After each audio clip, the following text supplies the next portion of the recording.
Hello, welcome everybody. Thanks for being here. We're very happy to get things started this morning. What I'd like to first ask you to do is please close your eyes and listen to the following audio clip.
Okay, welcome back to the train factory. What you heard there, between the sound of birds and the explosions, was the sound of a swarm of Perdix drones. Autonomous swarm drones, by their very nature, they function in groups. Each drone within that swarm can communicate with its peers, allowing them to operate as a cohesive unit. Due to the complex nature of combat, Perdix are not pre-programmed, synchronized individuals, but rather a collective organism, as the designer has described them, sharing one distributed brain for decision-making and adapting to each other like swarms in nature, but for military purposes. I invite you to reflect on how those sounds may have made you feel, what sort of emotions they may have evoked when those sounds were real here in the train factory.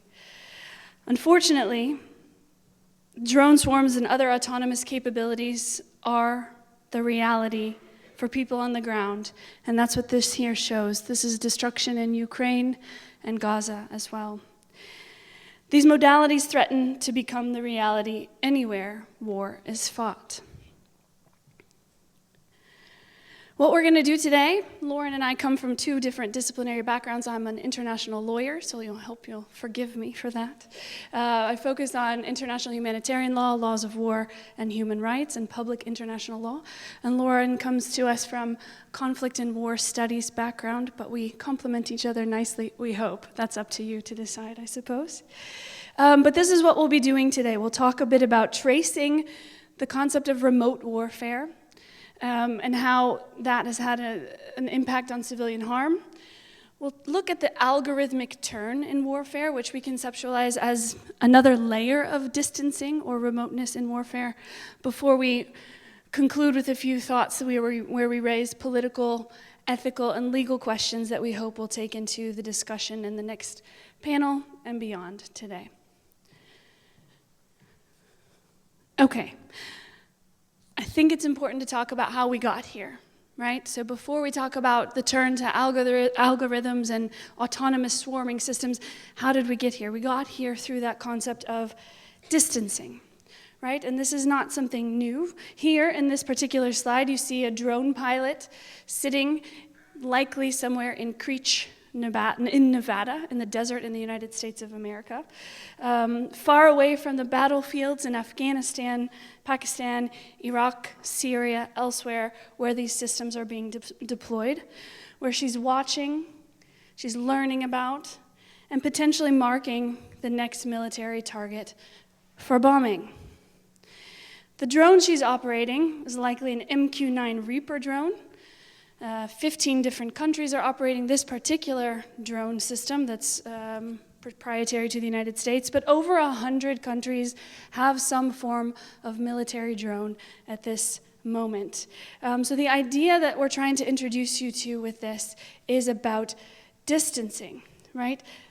Far away from the actual battlefield. But what is it we're talking about? We're talking about two different kinds of distancing today. The physical distancing, being removed physically from the battlefields where you're fighting. And this is something that started, and the second type is the algorithmic distancing that Lauren will probably dive a bit more into shortly.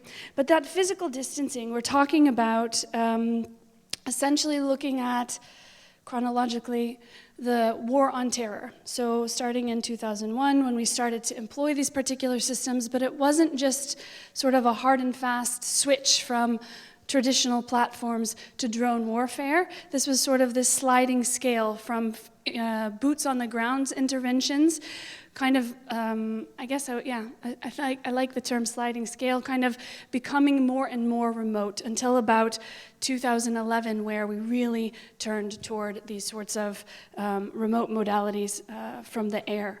But what this was, it was moving from a geographic-centric war fighting phenomenon, so localities, locations where wars were fought, into more of a target-centric focus in warfare, so that the war would follow whoever the target was. And this geographic loosening of where war was being fought, it necessarily implicates, of course, more locations, and therefore implicates more civilians, especially as it became increasingly urbanized. And that uninvolved civilian implication is one of the most tragic bits, what we've seen in the past 25 years. This distancing is by design, and it's nothing new, okay? In warfare, we've always tried to move ourselves far from harm's way. And I think that that's part and parcel due to the goal of risk mitigation for your own troops, moving your own people away from harm. And these kinds of things also implicated transparency and accountability issues in a way that we hadn't seen before, because these were being deployed in places that was hard to get information about. And this, again, was also something done by design. Because of the way that these systems were politically packaged, they sort of come with this idea of a risk-free way of fighting war, or a clean way of fighting war, that they can be more precise. And we're here today to push back, certainly, on that particular mythology. The idea is that, yes, it may shift risks from your own forces physically to somewhere far away, but it doesn't eliminate them. It shifts them largely to the civilians on the ground where these systems are being deployed. It also creates new risks for your own troops. For example, watching individuals day in and day out has a psychological impact on the operator. So this risk transfer to civilians and creating new risks for your own forces shows that it's not a risk-free way of fighting war. With that, I think, actually, it's time to hand it off to Lauren. Okay. Right. Thank you very much, Jessica. So, as you can see throughout the talk, we're very much focused also in our research program on the Western way of war, particularly. And what Jessica was referring to, this increasing remoteness, so the outsourcing of the warfare to local partners, militias, militaries, to do the actual fighting and dying on the battlefield, as well as this heavy reliance on air power, sometimes unmanned in drones, but also often through using F-35s and F-16s. Now, with this shift, what was interesting came also the need to know about the battlefield from afar. Now, Western advanced militaries did this partially through relying on local partners. So, relying on militias, militaries, to pass on information about what and where targets should be engaged with. But it also, a solution to this problem, was sought to increasingly rely on surveillance technology. So through the mass-scale surveillance, through satellite imagery, drone footage, social media analysis, the collection of metadata from telephones, drone operators, but also intelligence operators, sifted through this data, engaged in what is known as pattern of life analysis, to try and predict who is part of a militant group, an insurgent group, or terrorist group, and then to target them. Now, here I have a quote from a drone operator. So we're in our research program, we're very much about the lived experiences of those using particular technologies, but also, as will lead into the second half of this keynote, undergoing the violent effects of particular technologies. So here a drone operator reflects on what it was like to use identified targets based on meta-telephone data. So he says, people get hung up that there is a targeted list of people. It's really like we're targeting a cell phone. We're not going after people, we're going after their phones, in the hopes that the person on the other end of the mission is the bad guy. Once the bomb lands, you know the phone is there, but we don't know who's behind it.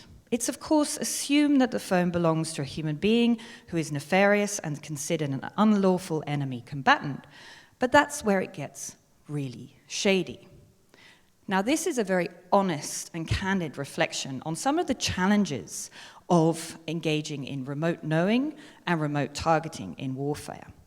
As Jessica already illustrated, Western governments and their militaries to a broader public and their parliaments had a very different narrative about this way of war, emphasizing that it was very precise, that they could engage in accurate strikes, being able to really distinguish between combatant and enemy combatant and civilian other.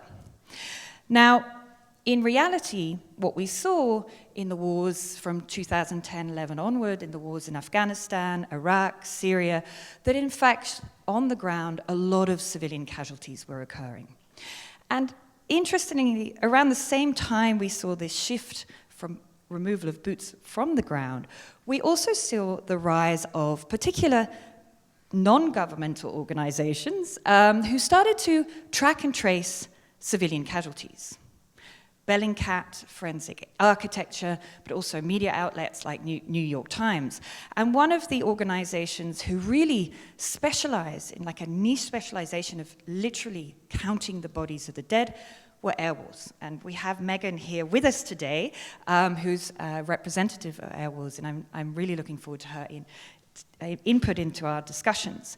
Now, what's interesting is that these organizations, in many ways, started to use the same technologies as the militaries they were tracking. Namely, they also used remote sensing technologies, satellite imagery, the collection of social media posts, relying on local partners to inform them about the impact of particular bombardments. So what I want to do is show a little video clip that was made by Air Wars that explains how they work, how they have, brought in, tracked civilian casualties and tried to bring this into the public debate. But this video also segues us into the second part of this keynote, namely, what happens when we start to outsource the sifting through of the data that I was telling you about that is collected on the battlefield, when we start to outsource that process to algorithms and machine learning? How does that change the way war is fought?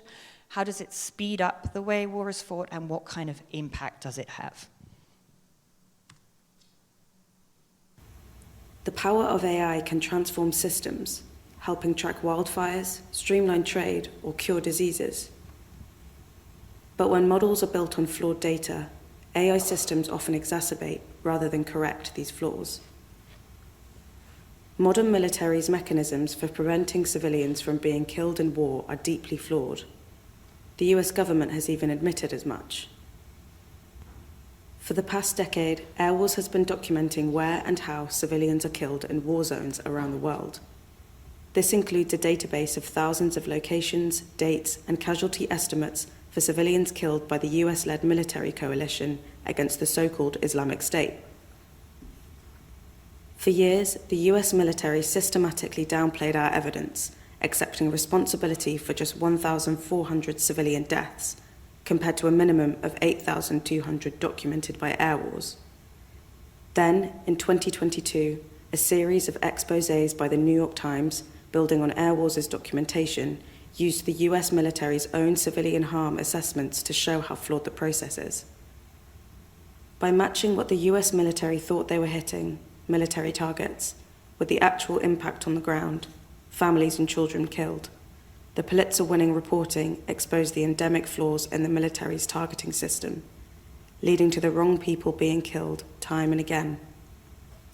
In response, the military launched a multi-year plan to reshape protection of civilians, yet that process is still in its infancy and mistakes continue. Despite this, there is a rush to apply AI technologies to all parts of the military kill chain, from surveilling populations to target identification and even fully autonomous weapon systems. In Gaza, the Israeli military has reportedly used AI at unprecedented levels in various parts of the targeting process. Yet Air Wars has tracked allegations of civilian harm at a rate faster than any conflict we have ever monitored. The US and other Western nations have regularly raised concerns around the rate at which civilians are being killed. In the race to integrate AI into militaries, fundamental concerns are being ignored.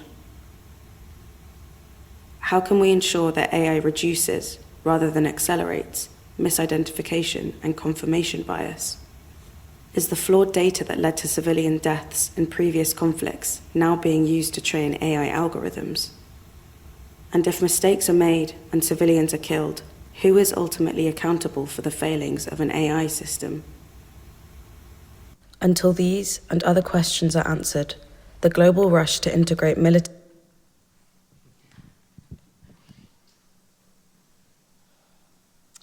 Okay, so that segues into the last part, or the second part of our keynote today. We're going to zoom in on a case study in which has been brought to our attention where AI is playing a very big role in the way that war is fought.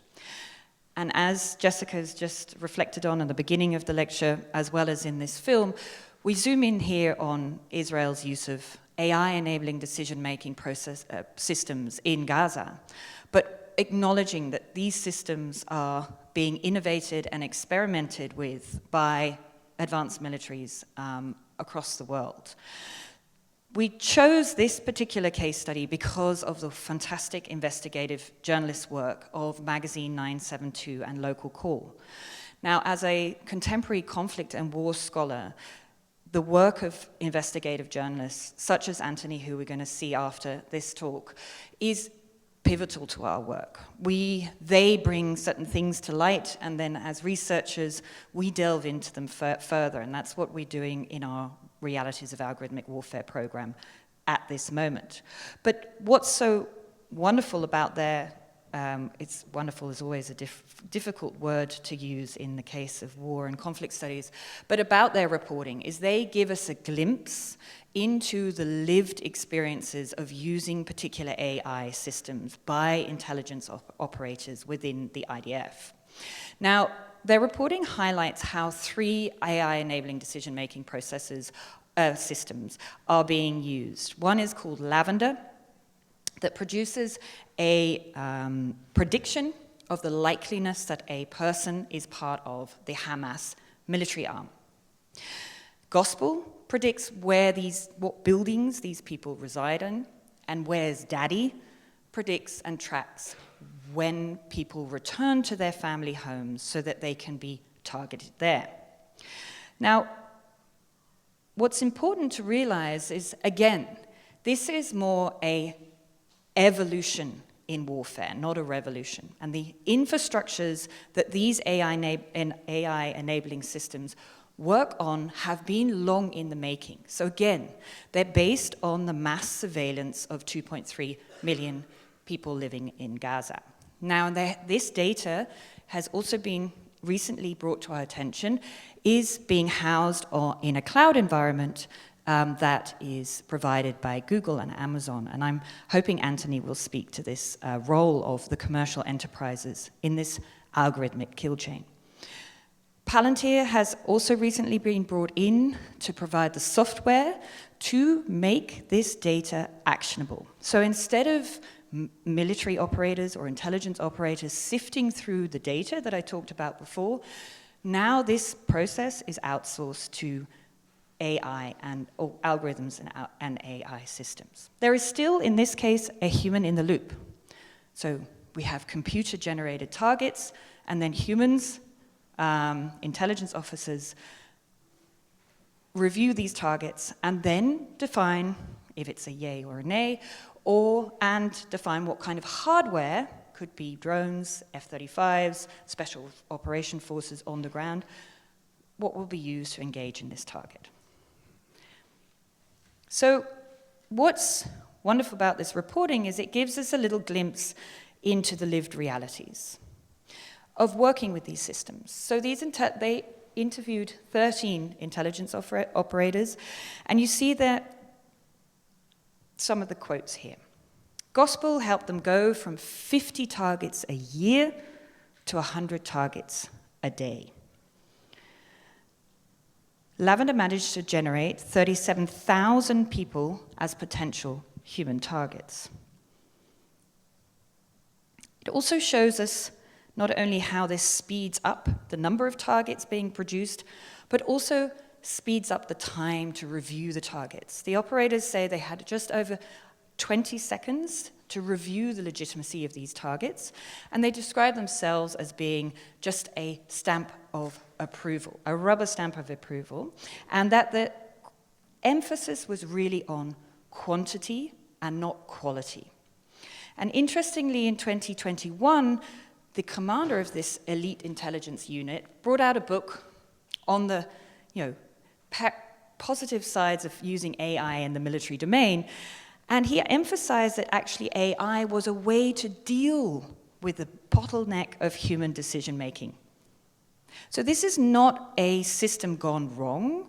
This is how these systems have been designed to speed up what is seen as the slowing down of warfare when you have humans sifting through data. Now, it's logical, if we speed up warfare, that we're going to see an increase in the scale of warfare, but also the scale of civilian harm.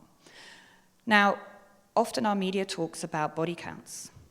Over 40,000 civilians have been killed. Now, this is a really important starting point to understand the impact of certain strategies and technologies in warfare. But we really argue we need to move beyond just body counts, because in many ways, body counts objectify human beings similarly to the systems that we're talking about. They make them objects that can be counted.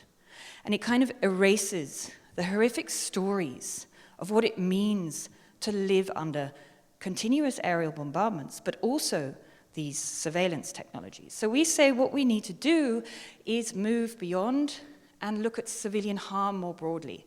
What are the direct, indirect, and compounding effects of these types of strategies and technologies? Then we start to have a very different kind of conversation.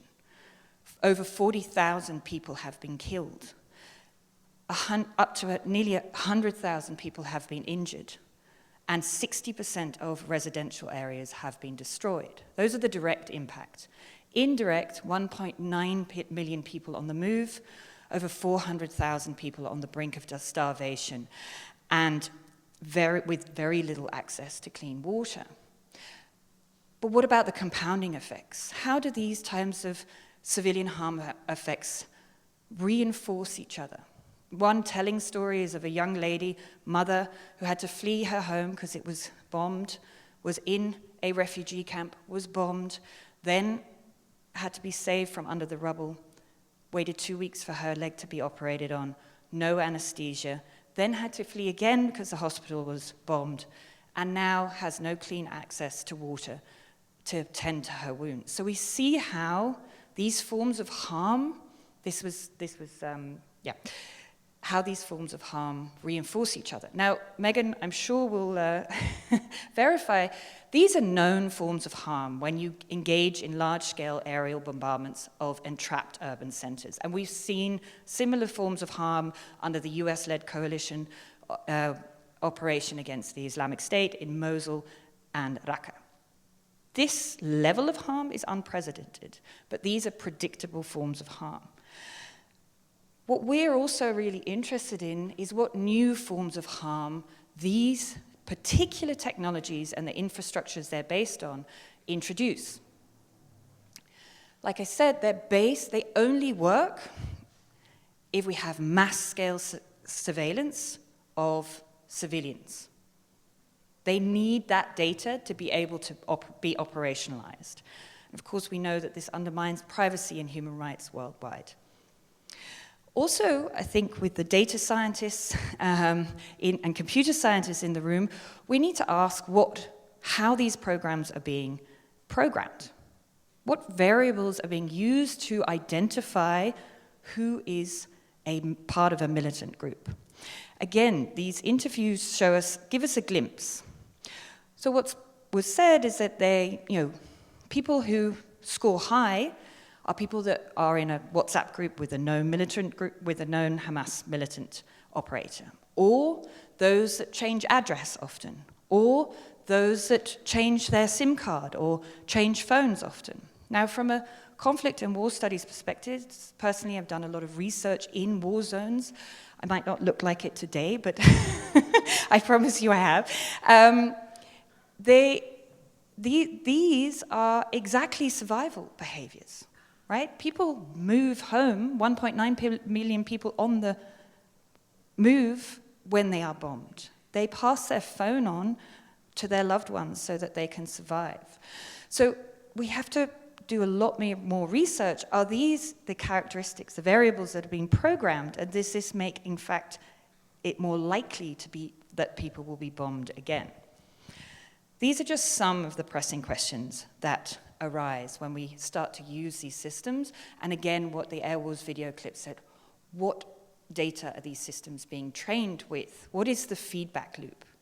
Are people going into the rubble, pulling people out, identifying whether they're a combatant or a civilian, and then verifying whether the system was right? So we conclude that over and beyond the deaths and injuries and destruction, the compounding effects of algorithmic warfare is a psychic imprisonment, where people know they are under constant surveillance, but do not know which behavioral or physical features will be acted on by the machine. Thanks. I think Lauren did a great job to highlight some of these questions that they raise. From a transparency perspective, how do we know that what the system is doing, and how does the military understand the effects of its bombings or its systems that they're employing? From a legal perspective, this is really important, and I think I just want to touch base on a recent report that came from the ICRC, the International Committee of the Red Cross. They put out every 5 years or so a challenges report. What are the current challenges we're facing at the moment? And I think the quotes that I'm going to show you here, I know I don't love text-heavy slides, but I think it's really, really important to understand that there are a couple things at work here. It's not just the algorithmic systems and the turn to algorithmic warfare. There's something, in my view, from a legal perspective, much more insidious happening, and has been happening actually through this entire trajectory of remoteness and warfare. The idea is that the law was designed, international humanitarian law is designed, as well as the rest of international law. In fact, in the preamble to the UN Charter, we developed this stuff post-World War II in order to literally avoid the scourge of war and to protect succeeding generations from the scourge of war, not to make more of it, not to find loopholes, right? The UN Charter prohibits the use of force, except in very tiny situations where self-defense may be called upon, but only to a certain extent. It's not carte blanche to go all out war. And I think that that is something, the erosion of the legal protections that were envisioned in these particular instruments is something that we're really it's a reckoning right now. As lawyers, it's very difficult to stand up here and tell you, yes, but we have international humanitarian law. And luckily we have the expertise of Neil Rennick here, who published a really great piece with colleague Elke Schwartz on the value of also reintroducing ethics into war fighting. We can have lots of discussions about ethics versus law, but there are moral underpinnings that I think are being lost with the way states are using force. And I wanted to highlight some of these things. The ICRC highlights very well the protective effect of the law is being undermined by the way states are interpreting the core concepts and utilizing its more indeterminate provisions. The law is, by its design, indeterminate, but understanding the object and purpose of a treaty, the reason why we developed this law was to minimize suffering of civilians who were implicated in these conflicts. These interpretations then broaden the notion of who or what constitutes a lawful target by expanding and narrowing the definition of military objective and civilian. It's an undoing, it's a narrowing of who counts as a civilian. And these are really dangerous developments. They make civilian casualties, therefore, more acceptable through interpretations of the proportionality principle that define military advantage with increasing generosity while simultaneously excluding the long-term reverberating effects from the notion of incidental harm that Lauren highlighted. This is work we are also doing in our engagement with current Western militaries, trying to push for a broader understanding of civilian harm, and that we are making steps in that process, but it's slow and it's cold comfort to people living in Gaza at the moment, or Ukraine. And everywhere else war is being fought. They follow the precautions principle, so states have the obligation to take all feasible measures to minimize to the largest extent possible civilian harm. Period, full stop, that's it. They have that obligation. However, they've either eschewed that by directly challenging the obligation to take these measures, or by treating it more as sort of a policy option rather than what it is. It's a legal obligation.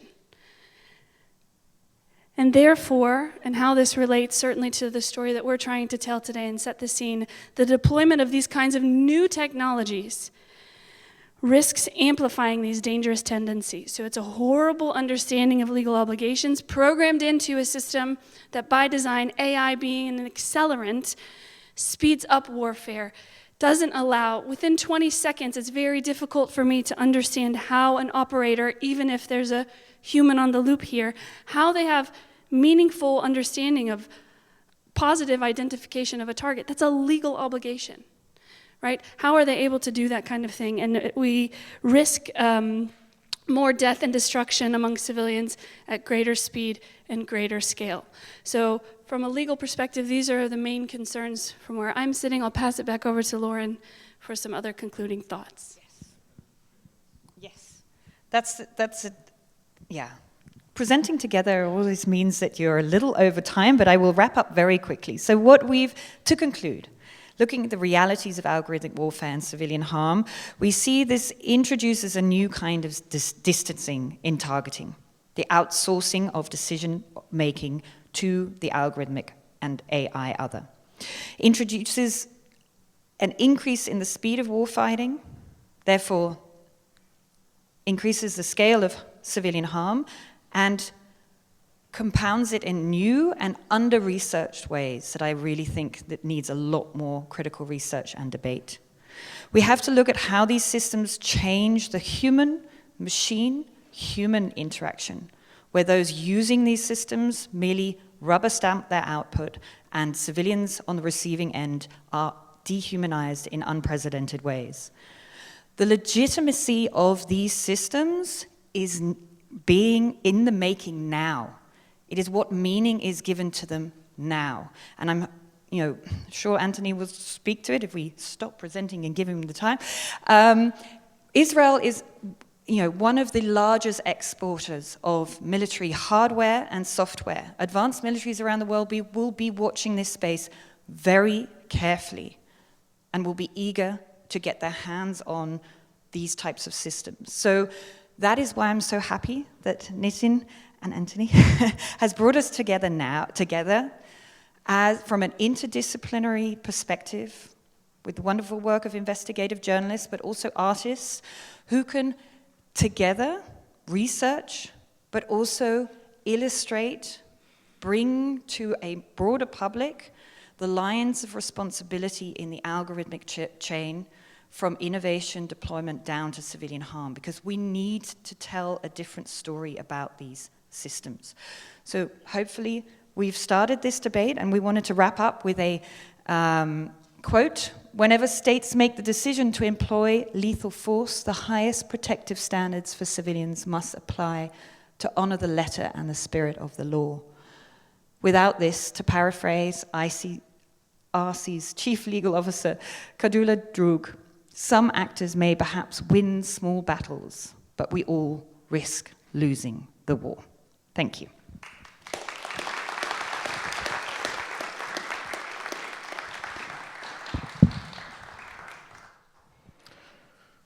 Thank you, Lauren and Jessica. It's a mind-blowing sense of what we have to deal with and contend with. What I'm going to ask us to do is we're going to be switching over to the to Anthony, who is on Zoom. And if you like, you could sit there, or maybe it might be easier if you want to, yeah. And then we'll invite you back on stage for Q&A. So we will have a joint Q&A. Antti will join us for that as well. Anthony, I'll just begin to introduce him. Anthony Lowenstein is an investigative journalist, an author, and a filmmaker. He wrote the book on disaster capitalism and also the book on Palestine Laboratory. He's written many other books that most of you have come to know. And he's based in Australia, in Sydney, and that's why he couldn't be with us. It was a long flight. I couldn't convince him to come all the way here for a one-day conference, but I will bring him back someday. His book, Palestine Laboratory, actually has been a best-selling book even since it came out about 9 months ago. And we were trying to get copies of that book ordered just in time for our symposium, but they're going to be here just a few days late. So they will be at the Academia bookstore, and you'll be able to pick up a copy there anytime next week. Anthony has been quite a force in talking about these issues because he is Jewish himself and has spent a lot of time in Israel, Palestine, and in Gaza. And I actually met Anthony in 2009 in Cairo on my way to Gaza. And we both shared a room together because that's what you do when you land in Cairo on the same flight. We got to know each other in a really beautiful way, and we've spent many moons together in different contexts in New York. And I invited him to show his film in New York, Disaster Capitalism, at one point. So I'm really, really delighted that Anthony can be with us. He's taking time out from probably another Al Jazeera interview he's supposed to have, or he's constantly on the news media in the last couple of months. So I'll leave you to Anthony, and I'm sure he'll tell us a lot about his investigative journalism. Thank you.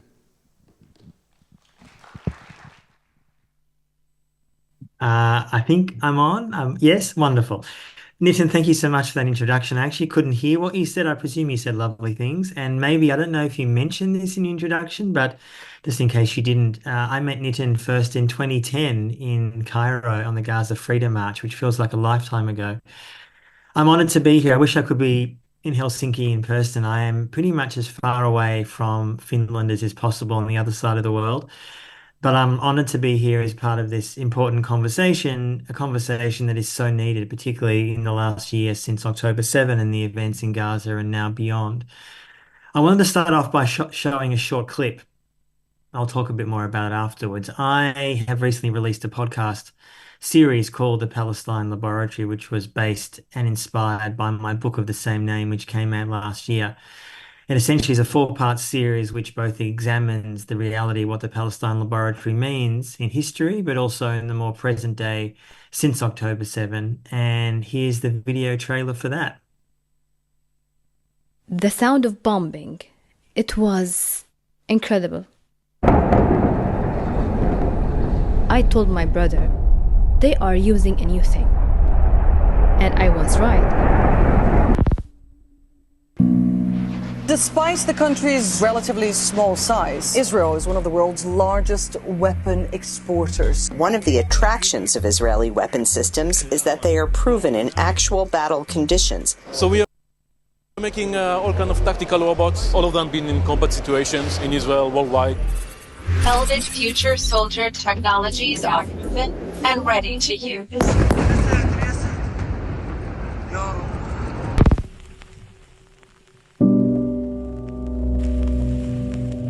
We choose the right munition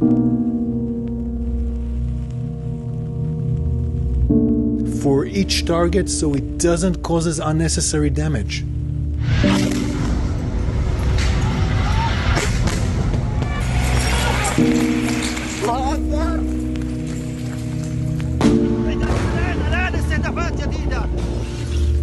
An occupation that is testing weapons and killing people. They say it's been already tested on Gaza. And then market that.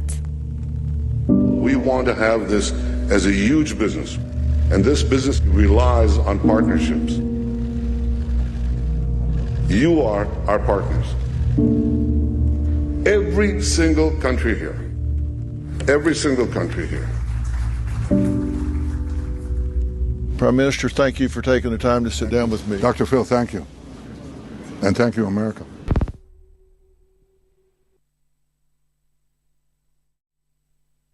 Thank you so much for seeing that. I'll talk a little bit about more the podcast during my talk.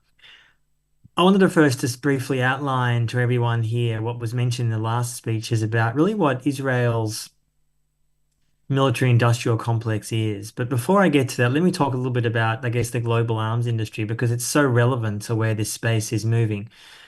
In 2023, the latest figures that we have, the global arms industry was about 2.3 trillion US dollars. Now, obviously, Israel is a part of that, but many other countries as well. The US provides about 45% of the global arms industry. They provide weapons to countless nations around the world. And in the top 10, we have countries like, obviously, Russia, often France, often Germany, the US. Israel's about ninth. And the latest figures we have for Israel is 2023. It was 13.1 US billion dollars. And they sell weapons, spyware, drones to countless nations, democracies and dictatorships. And people have often asked me since my book came out, why is there this focus on Israel when Israel is not the biggest arms dealer in the world? It's never going to be the biggest in the world. And I suppose the reason I investigate this, and just a brief background, I started researching this issue, I guess in some ways about 10, 15 years ago. I did a lot of work before this on disaster capitalism, people making money from misery. I did a book on this and also a film. And that was not about Israel-Palestine. It was about the wars in Afghanistan, people making money from that. I spent time there looking at people making money from the aid industry, particularly in a place like Haiti. And what got me interested in the arms industry was it is arguably one of the biggest industries in the world. And it's relevant to the AI sector now and AI warfare because that is one of the greatest areas of growth. So when I was examining this issue for the book, which came out about a year and a half ago, this obviously was before October 7 initially. AI had already been an issue. It had been used by Israel in 2021. It had been used by the US in parts of their war against ISIS. But no one has used it as extensively as has been done in Gaza since October 7. I know the last speakers touched on that, so I'm not going to go into massive detail. I will expand a bit later. But what the Israeli arms industry, I think, does very successfully from its perspective is it gives almost the Jewish state an insurance policy. And what I mean by that is, and this was the case long before October 7, but I would argue it's going to be the case since, is that so many people around the world, and in fact, I would argue countries, are upset, are angry, rightly so, with the utter slaughter that we're seeing in Gaza and Lebanon. But because Israel has sold weapons to so many countries, many of those nations often are mute, or certainly muted, when they potentially express criticism and concern. I was recently in the Middle East in Israel, Palestine. I'm also working on a film around the Palestine laboratory, which will be out soon. And I was obviously investigating the reality around the use of AI in Gaza. Now, I couldn't get into Gaza. For those who aren't aware, no journalists, or foreign journalists at least, have been allowed into Gaza since October 7 last year. I've been to Gaza many times before, but not during the war. And what became very clear is that I think we often in the West overly focus on the technology. I'm not talking about this particular conference, I'm just saying in general, that this technology is only possible if there is an ideology behind it. What do I mean by that? I mean that within Israeli society itself, there is broad support. When I say Israeli society, I'm talking mostly about Israeli Jewish society, not Arab or Palestinian, of course. There is broad support, massive support, majority support for the mass dehumanization of Palestinians. The technology is used to justify and enact that ideology. And let me briefly expand a bit more on that. So after October 7, there was mass trauma in Israel. Not surprisingly, there were about 1,100 Israelis killed, majority by Hamas, some also by Israeli forces, through the so-called Hannibal Directive, which essentially allows the killing of your own citizens and soldiers for supposed military purposes. And if you look at a public opinion poll within Israel, there was mass support for huge military response in Gaza. And the initial use of AI-enabled warfare, particularly from October to December, although it's continued until now, was backed by the vast majority of Israeli Jews. Now, they weren't polled directly, do you support the use of AI? No, but they were polled around the question of supporting the war, deepening the war, flattening Gaza, killing Palestinians. That is the ideology behind it, and that's the danger behind it. That when so many people in this space, I'm talking mostly about military figures, defense contractors, some of whom I've spent time with in my work, they often use the argument that AI warfare is going to be cleaner. We're just going to go after the real bad guys, the terrorists. In this case, it would be Hamas. In Lebanon, it would be Hezbollah. In other places, it would be someone else. And I guess I completely reject that analysis because there's no evidence to back it up. It's a delusion. It's a comfortable delusion. And it's a comfortable delusion because mass destruction in Gaza was the point. It was not about pinpoint targeting of so-called terrorists. It was not about that. It was the opposite. You had in the first 3 months of the war in Gaza, we don't even know the exact number of Palestinians who were killed, but it was tens of thousands just in the first months. And AI warfare was undeniably part of that. It was not the sole way that Israel killed people, of course, but it was a big factor. And there was huge Israeli support behind that, rallying around the flag. I would call it patriotic hysteria, call it whatever you want. That is the ideology that exists behind, to me, the use of that technology. And that's the danger, that if you take out the human element of these tools, AI on itself can be beneficial. We all want, for example, be able to take notes quicker or have our day go more efficiently. I'm not someone who's a Luddite who's against the use of AI, far from it. I mean, I would incorporate it into my life if and when it becomes practical. But in the case of AI-enabled warfare, it is used, in my view, as a cover to defend and support the indefensible, the mass slaughter of people under the guise of killing terrorists. And even to this day, within Israeli society itself, in the Israeli media, there has barely been any discussion about this issue. Yes, some of the journalists that broke that story were from Plus 972 and Local Call, two Israeli publications, but they are very small outlets. That's not a criticism of them, but that's the reality within the Israeli public arena. It got far more attention outside Israel than within. And that goes again to my point, that there is broad public support for such policies. The mass killing of Palestinians with the use of AI had huge public backing, still has huge public backing, as it does now in Lebanon. And one of the things that obviously concerns me, and I've been doing some research on this question, is that Israel, I don't think, ever uses certain tools simply to sell them globally. I don't think, for example, they're testing spyware or using drones simply as a way to sell them. They're using drones or spyware or AI as a way to, in their view, defend their country or go after the bad guys. That's how they justify it. But a very convenient side, how do I say this? A very convenient aspect of that industry is being able to sell these tools globally. And my understanding is that many, many nations, even those that publicly oppose what Israel is doing in Gaza, are very excited about the possibility of using those tools in their own conflicts. When I say those tools, AI-enabled warfare, the use potentially of killer quadcopters, which essentially is killer drones. And we're not just talking here about the complicity of Israeli companies. We're talking also about the deep complicity of big tech. I know it was mentioned briefly in the last very interesting talk about the use of big cloud technology. Israel a few years ago signed something called Project Nimbus with Amazon and Google, essentially providing cloud services to the Israeli military. And that was in operation. There was a lot of protest, particularly in the US, within those companies against those plans.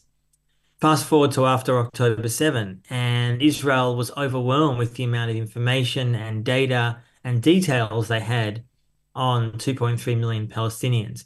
And the cloud services that they had were no longer big enough. They have gone back to Amazon and Google. That contract has been massively expanded.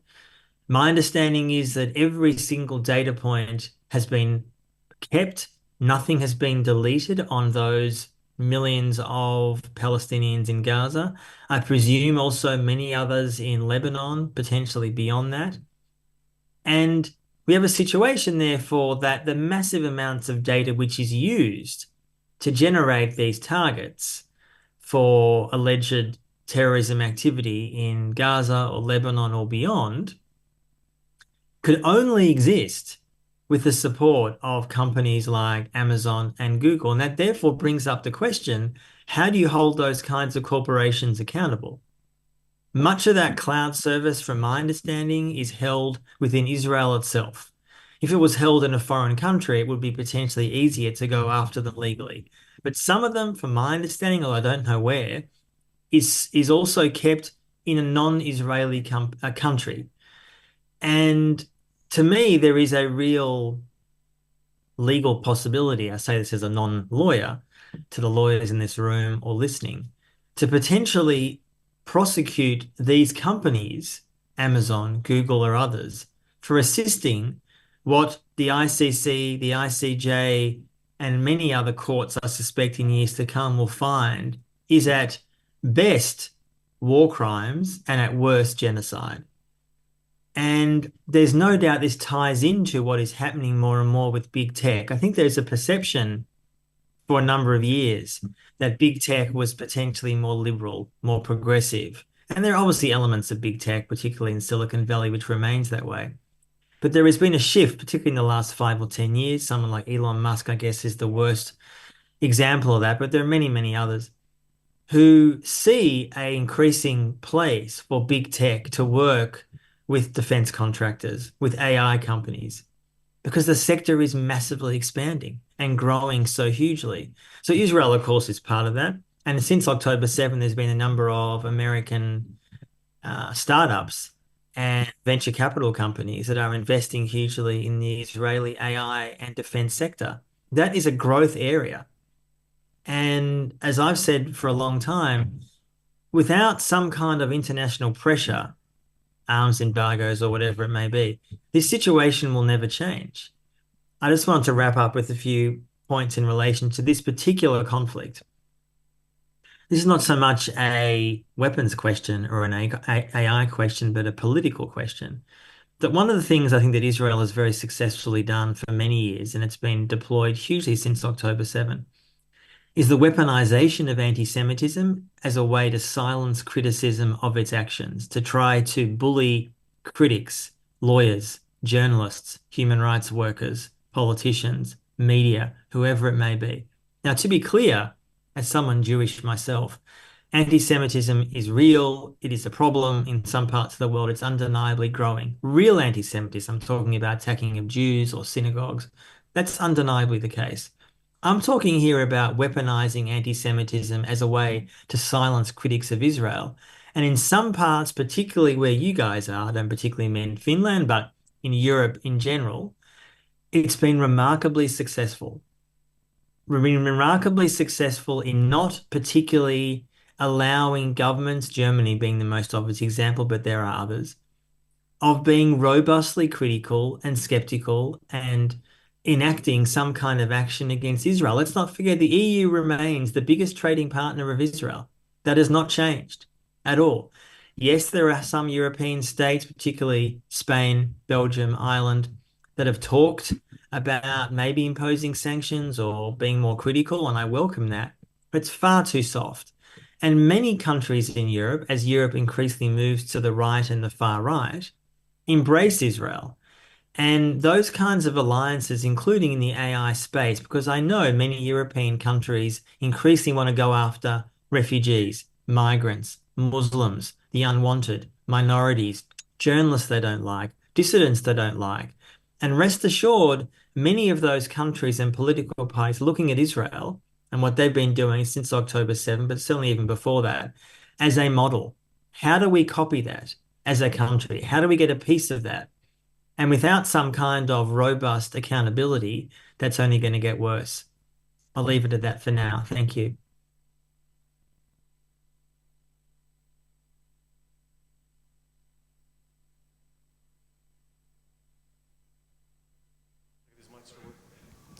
Thank you, Anthony. Wow. I'd like to invite Lauren and Jessica on stage, and I'm going to move this table away so that we can have a really good conversation together.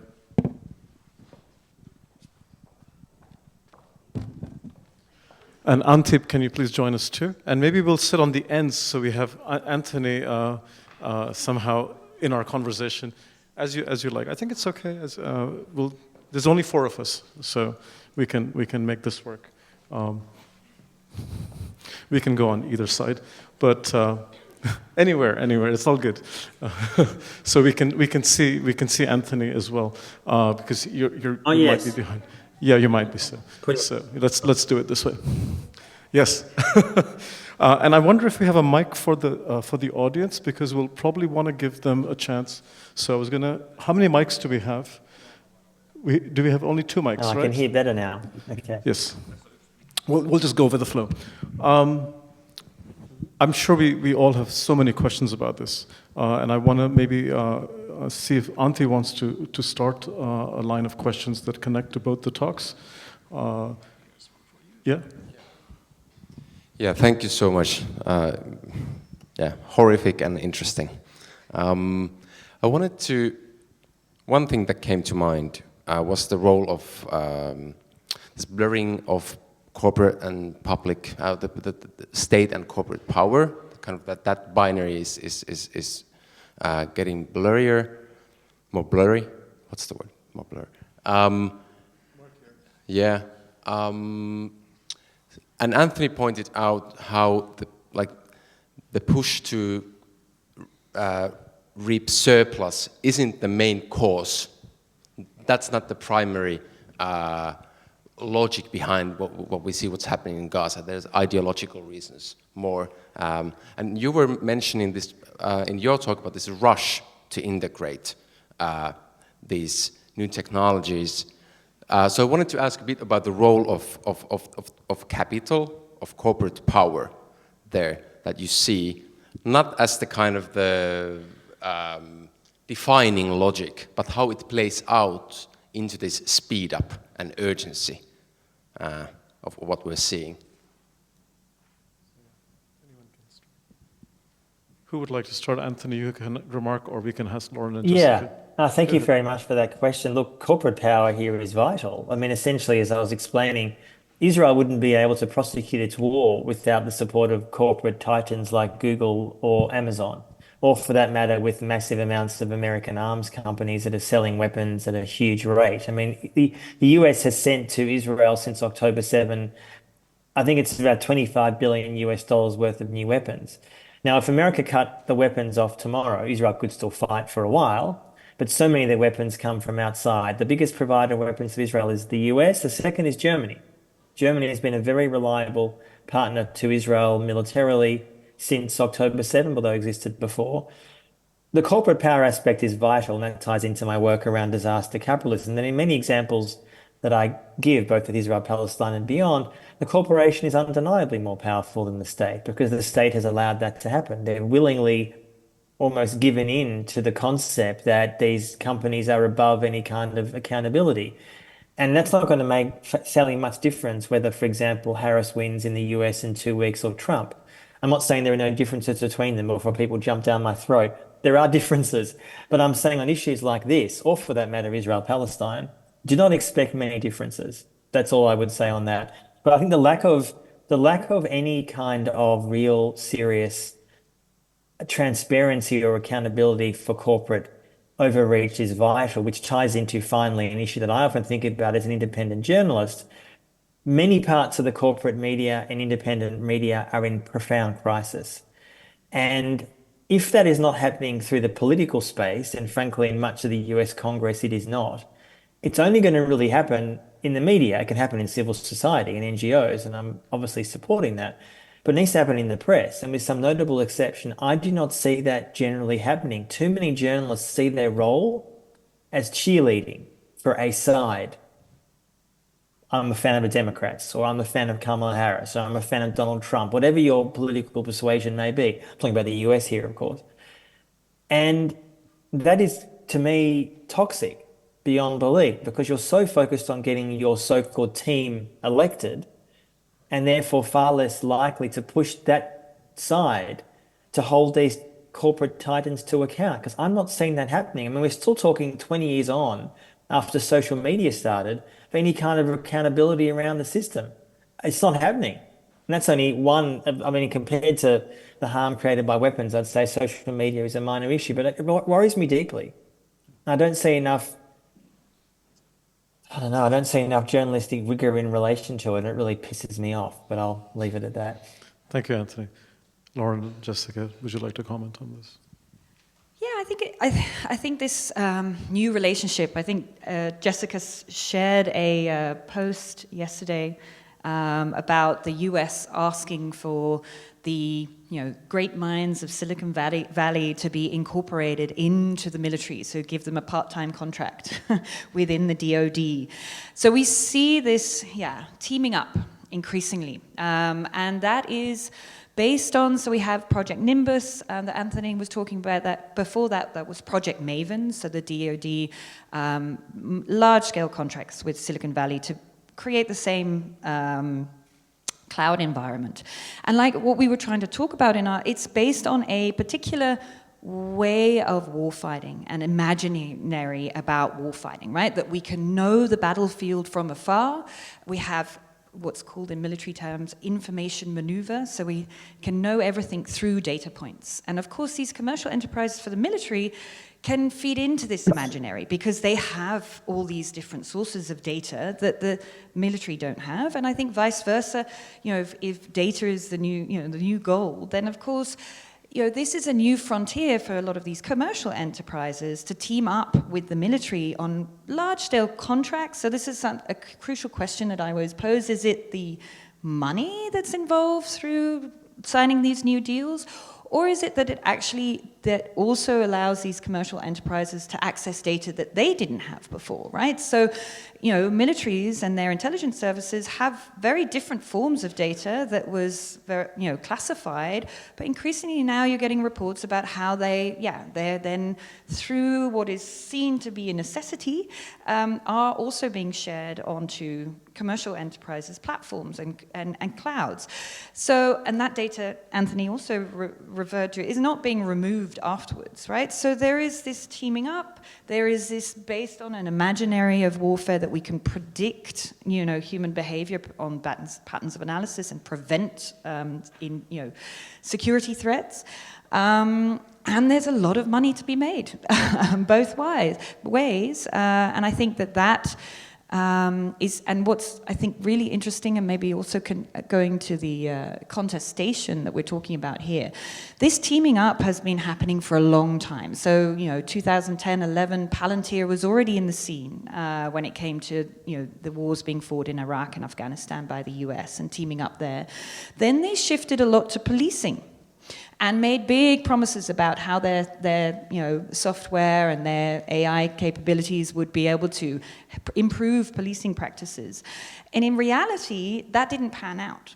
But what's interesting difference, and of course, in Western societies, there were a lot of court cases. So again, we see a lot of biases, inequalities going after brown and black people, but they were then, contested this in court, and then a lot of the police forces said, we're not going to work with Palantir anymore because their claims of accuracy rates don't live up to reality. Now, as a war studies scholar, I think, well, okay, but now they've pivoted again back towards war, making great claims about, we will be accurate in 96% of the time. But how do you contest that in the chaotic contest of war? Who's going to fight on behalf of the civilians being targeted there? And, once you're targeted, you can't post-humanly say, excuse me, but I wasn't, I'm actually a civilian and not an enemy combatant. So I think this way, it's, interesting to also look at how they were teaming up with policing first, to think through how we contest it in warfare as well. Yeah.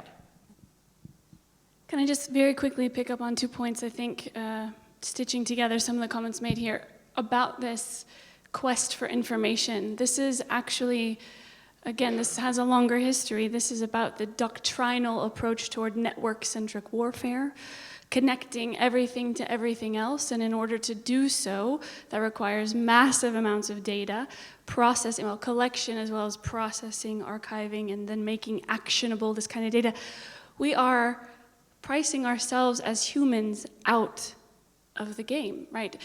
To acquire such data, we have to rely on these kinds of systems, these software, this kind of commercial product. And once we do that, we can't process it all, so we need even more computing power, et cetera. So again, this distancing, this has that direct overlay with the companies providing it. There's a lot of money to be made, but we've made a choice about warfare. We have to know everything, and in order to do so, then that requires deals to be made. I loved how, Anthony, how you highlighted this as sort of a transactional insurance policy, right? Understanding relationally, how that silences critics as well. And then turning to the legal stuff, the transparency and accountability is paramount here, and it's frustrating as a lawyer to understand we have robust legal frameworks that are already in existence, but we have a lack of compliance with those. It's now become optional, or only when it's convenient for countries to follow will they be warm to the idea of following those legal obligations. And I think that's, from where I'm sitting, one of the most worrying, frustrating things, because the political will is not there to enforce the treaties we already have in place, to hold people to account. There are certain movements. The International Court of Justice has pronounced itself on this. The Arms Trade Treaty, it's very clear that there are risks of violations of IHL, so it's not really a question. They should have stopped sending the weapons a long time ago. Within the Netherlands, there are ongoing court cases that we're following about their role in the F-35 global chain. I don't know, I think it's at the end of next month that we're going to hear from the Dutch Supreme Court on whether or not the Netherlands is required to stop its sending of parts via the US or other states to Israel because of its obligations. But the obligations are not being met, but the enforcement is a political aspect, and we have to push and pressure. Journalists have a role, everyone else has a role. We have to pressure and do more to get our countries to just stop supplying the weapons. Thank you. Thank you so much. I'm going to just follow up on that very briefly and then try to open it up to the audience for a few minutes. We were talking about the teaming up that is happening between the military-industrial complex and corporate powers. What is the counter teaming up we should be doing as a community, working with lawyers from international humanitarian law, working with AI researchers? What kind of approaches are you seeing? I know you mentioned air wars, there's forensic architecture, there's all of these, there's Bellingcat, there's all of these investigative researchers working with investigative journalists, and of course you are trying to do these things. So what should we as a community be thinking about doing to team up as a counterforce to this? All of that, every day, nonstop. I think, you have to understand where your skill set is, and I think having these conversations transdisciplinarily is a huge benefit here, and we have to continue this, and we need to, I think it's important to understand your positionality, explain what you mean, because we use terms in a way, sort of traveling concepts. We talk about things that we think mean something, and someone else may not understand that. So just be clear and be patient with each other and understanding what we're talking about in order to move the conversation forward. We also, I think, one of the most concrete things that we're making progress with in the Netherlands and beyond is engaging with military actors to start overlaying work they're doing in the protection of civilians area with their turn toward integrating military AI, and we're trying to, in a kind way, force them to look at those two things at the same time. You can't develop military AI without centering the protection of civilians. Otherwise, you're doing it wrong. And that messaging is something we're trying to push through at military and political levels as well. I'm going to leave so we have enough time. Anthony, any comment, or shall we open up to the floor? Let's open up to the floor. Yeah. Let's do that. There are many questions on the floor, and I wonder if we should take my mic, or there is another mic. Okay, great. And Thanks. We'll try and find all of you, so please be patient. Please introduce yourself, Neil. Hello, Neil Rennick from the Center of Military Studies. Thanks so much for the two talks, they're wonderful. So the question I have is, I absolutely agree with Anthony in his point on ideology, and we can't focus exclusively on the technology. And ultimately, when we're looking at what's happened in places like Palestine, the weight we've given Palestinian life or not given Palestinian life ultimately matters more than any particular technical characteristic of a weapon system. At the same time, I don't think these technologies are neutral. I do think it's important to look at these kind of human-machine assemblages and kind of the incentives and disincentives and the scope of possibility that they open up. So kind of where do you land between those two aspects? So one of the questions that was asked to me a while ago is, you look at what Israel said before they started bombing and then what they did when they started bombing, and it was just abundantly clear that there was just this determination for a punitive bombing campaign. So basically, gospel, where's daddy, lavender, it just gave us what we were always going to get, but faster. Is that what you think? Do you think it just accelerated what was always going to happen? Or do you think there are particular aspects of the technology and how it interacts with human operators that gave us perversities and pathologies in that targeting campaign that we wouldn't have got had the technology not been there? I will comment that there will be a nice presentation about this later on, but let's hear from Anthony. Go ahead. I mean, my sense is, thank you for your question, my sense is that Israel was going to do what they were going to do, and AI-enabled warfare made it faster. But I mean, let's face it, Israel was still carpet bombing Gaza since October 7. Would they have carpet bombed more quicker if they hadn't had AI-enabled tools? Maybe, possibly.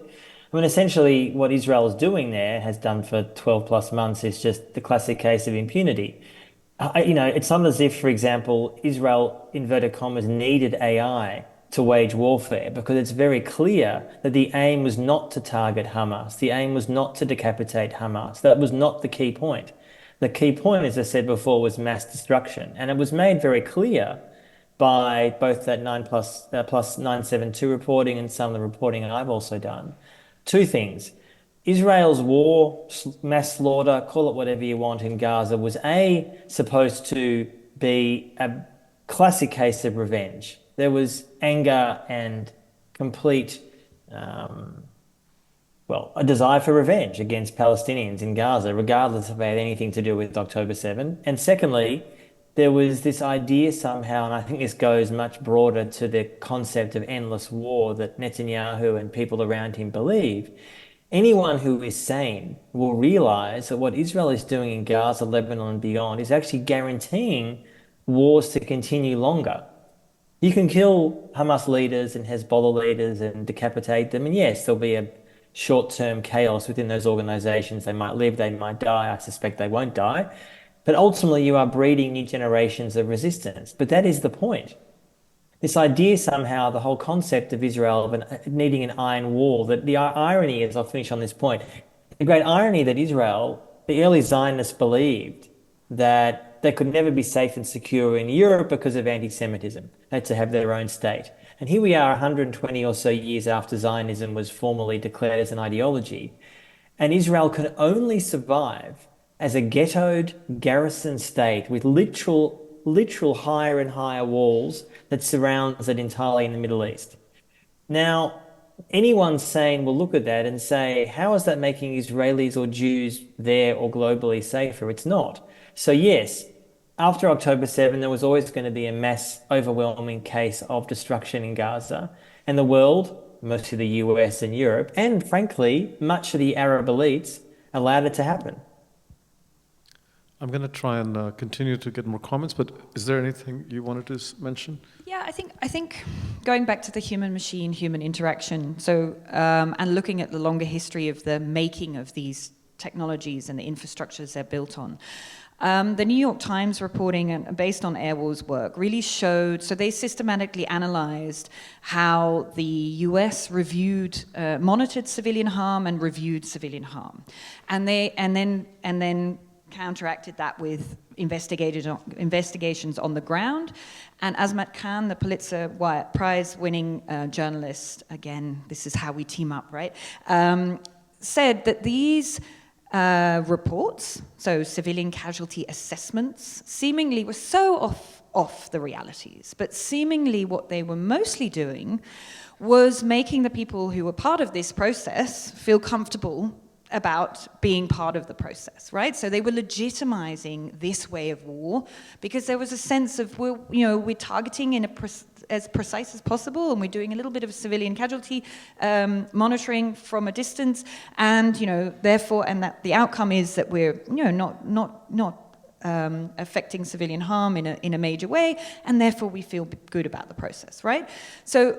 And that was very, very distant to the actual realities. And I think in this, again, in the systems that we're seeing here and the reporting on it, so there's again, reflection of these intelligence officers using these systems, saying, acknowledging that they weren't accurate in 100% of the time. In fact, what was claimed that after 2 weeks of deploying these AI-enabling systems in Gaza, that there was a manual check. Right, and the manual check was done, and it was said that in 90% of the time it was accurate. Now, I have major question marks about this. How was this manual check actually done? Did this mean that people went into the rubble and found people and identified whether they were combatants or civilians? Does that, I'm sure the data scientists among us, these systems need to be fed continuously. You can't do one manual check after 2 weeks and then say, well, 90%, accurate. And of course, it depends on what categories were being used in the first place. If you have all, say all men between 25 and 35 are a legitimate target, yeah, then probably most of the time you might be 90%. So many questions there. But the most important thing is that the officers using these systems then said, even though we know they're not accurate all the time, because we know they're statistically accurate in 90% of the time, we're okay. We feel we divert responsibility to the system. We're statistically on the right side, and therefore we can use them and feel okay about it. So I think there is something there in the human-machine interaction. You've written about it with Elke, right? Once these processes become kind of systemized and computerized, then those people part of it also feel comfortable with diverting responsibility to the actual system and not responsibility to themselves. And I think that's also where part of the danger lies, and this has been long in the making and isn't just happening in Gaza right now. Thank you, Lauren. We are cutting into our coffee time, so what I'm going to suggest, and I know Rainer has a very important question, and there may be one or two more. We'll take 2 or 3 questions just to put them into the symposium. We may not have time to answer them all, but we'll just at least have those questions here for us to think about. So Rainer, do you want to quickly go first? Really quick, can I? Yes. On this 90%, it's an abhorrently low accuracy rate from a legal perspective. You know beforehand, ex ante, that 1 out of 10 times you drop a bomb, it's on the wrong person. That's a categorical war crime, period. Your question. So, okay. Hi, my name is Rainer Riak from the Weizenbaum Institute. Talking about public transparency and accountability, now there have been talks about kind of applying the Gaza approach to Lebanon, with the difference of Lebanon not being close to journalists. So maybe can you, or we later on, discuss this change, how this could maybe profit the discourse? Let's hold that thought, and if there's 1 or 2 more, I'll just want to give you an opportunity to ask the questions. So let's, Vela, if you'll find people who can raise their hands. And please keep it really short, because we'll then let you have coffee soon. Yes, it should be working.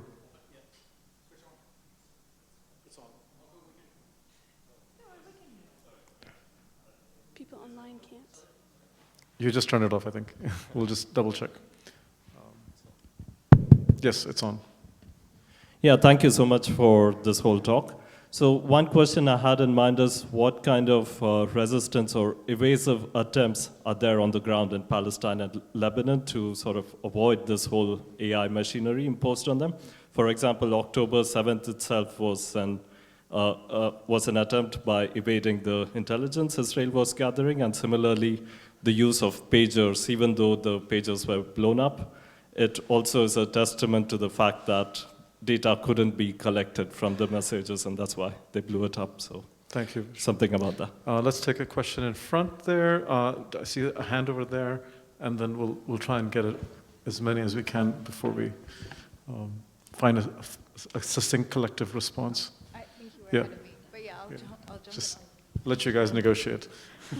Yeah, thank you for all 3 of your talks. I'm super interested in the complicity of big tech, especially American big tech, in these war crimes, essentially. And I guess I wonder, especially from the legislative perspective, how do we hold them accountable? I thought the idea of like the material quality of data and where it is stored, that can be kind of an alleyway into accountability.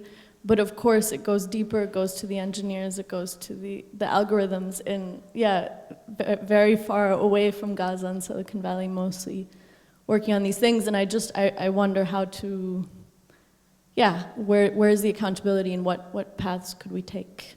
Okay, let's keep going. Keep all of these in your mind.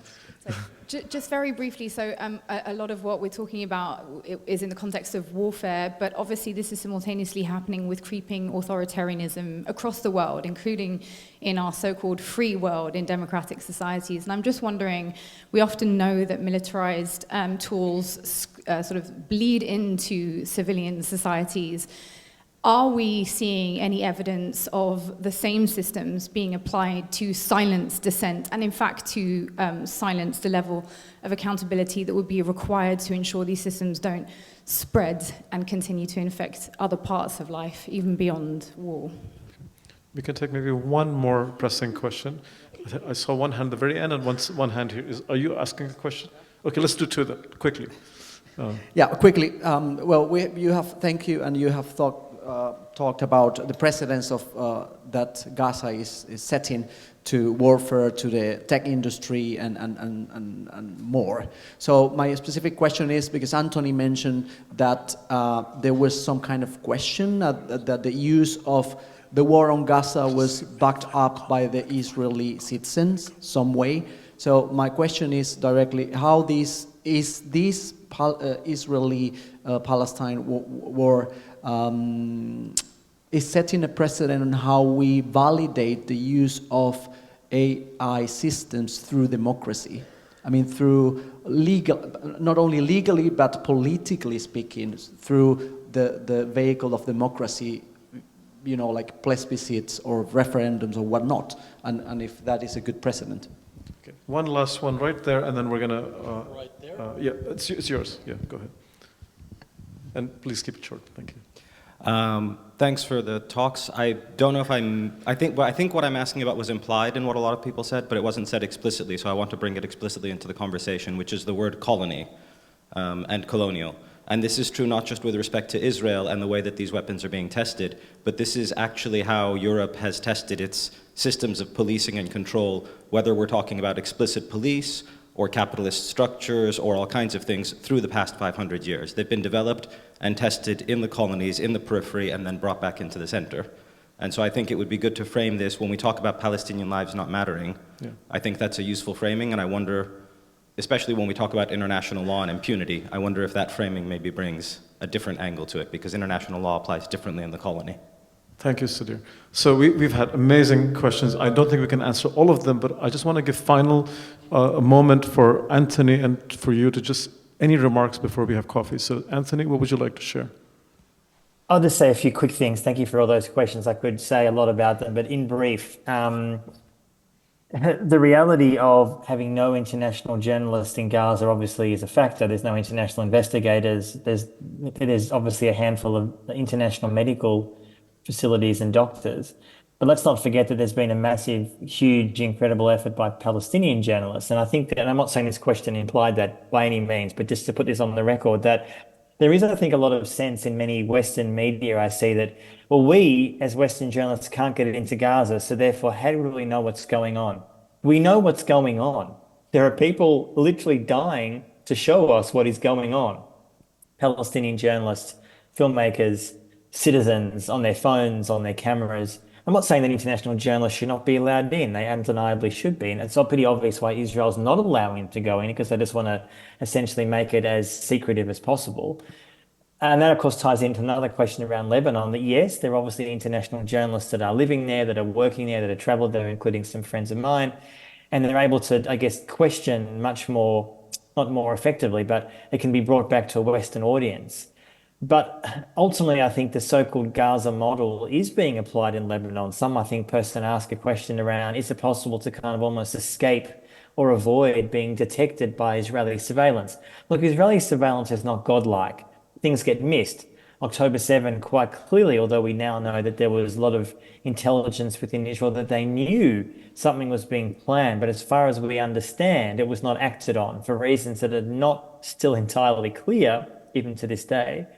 But ultimately, 2.3 million Palestinians in Gaza rely on their movement, on their ability to work, on really an Israeli state. That's what the occupation means. And the last person's question was around a colonial framework. That's undeniably correct. I mean, I talk about this extensively in my book. I might not have mentioned it in the talk, but that's exactly what this is. And it's not just Israel, of course. I mean, but the colonial mindset is not just a colonial thinking, but the way in which certain lives matter more than others. And that's not just by Israel, but that's in Europe, that's in the US. It's pretty clear that if there be 40, 50, 60,000 Israeli Jews killed in the last year, international response would be very, very different to what we're seeing now. I'll leave it at that. Thank you, Anthony. It's amazing. Any closing remark, and then we're going to grab coffee. Yeah, I think it's the question about accountability by big tech. We've looked into that as well, kind of the lived lines of responsibility there. Google spokespeople have said, you know, we have no technical capacity, just to quote, to monitor what our customers are doing with these services. They could be doing anything. So it's, seeing how, again, responsibility is diverted. We have seen in both the case of Project Maven and Nimbus, Google employees speaking out and contesting on, you know, the quote, unlawful data collection on Palestinians will make the systematic discrimination and displacement carried out by the Israeli military and government even crueler and deadlier. Over 50 people have been fired who've spoken out, and many more have also handed in their resignation. So there is within Google a sense of responsibility by those that are contributing to these systems. But I'll leave it to Jessica about how to hold these accountable. I think the question about how these technologies are being experimented, further afield but closer to home. We did a large-scale research in the Netherlands about how the Dutch defense was tracking and monitoring Dutch civilians during COVID to develop these types of technologies. Against all privacy regulations, it was stopped because they were found out, and then it was against the privacy regulations. Now, the current government is arguing that these laws need to be changed because the need to be able to engage in algorithmic policing and warfare is more important than the privacy laws in place. So just to speak to that, and I'll stop there, I think. I think we might want to wrap up. So Jessica, you'll Okay, get the I'm last standing word. between you and coffee, so I recognize the danger here. Without the surveillance, without the human rights, the massive human rights violations that are occurring, the data isn't possible for these, that make these systems possible, period. It's not just happening in Gaza. Walk around. Yesterday I was in London, first thing off the train. See it, say it, sorted, CCTV, it's everywhere. I was everywhere. I don't know where that data is being stored, but I don't have any authority over that. That's terrifying, because that's the kind of data that feeds into these systems that then become part and parcel of a military apparatus. So on the regulation side, we have to demand, again, political action to hold big tech companies accountable. And this is a problem inherent to the US system, allowing free market capitalism to just run wild and allowing the market to dictate. And that is what we've seen with the rise of social media. For all of its promises, we're left with its perils. This is part of it. And it can only happen when we demand regulation that's meaningful. And that happens at the data collection phase all the way through the cycle. We shouldn't rely only on, let's say, the moral compass of employees at particular corporations to be like the last bastion of our fundamental freedoms. It's not good enough. I welcome that, but there's no democratic accountability for that. We've got to have more robust oversight and meaningful accountability. So let's have coffee. Thank you. Hey, this was amazing. Thank you, Jessica, Lauren, Anthony. And you will have time to get to know Jessica and Lauren here. And Anthony, please read his new book, The Palestine Laboratory. You can also download it for free online, and we'll have copies at the bookstore soon. So let's have coffee. We will meet here at 11:30. We're 15 minutes late, but we're going to catch up somehow. 11:30 back here. Coffee. Yes, great.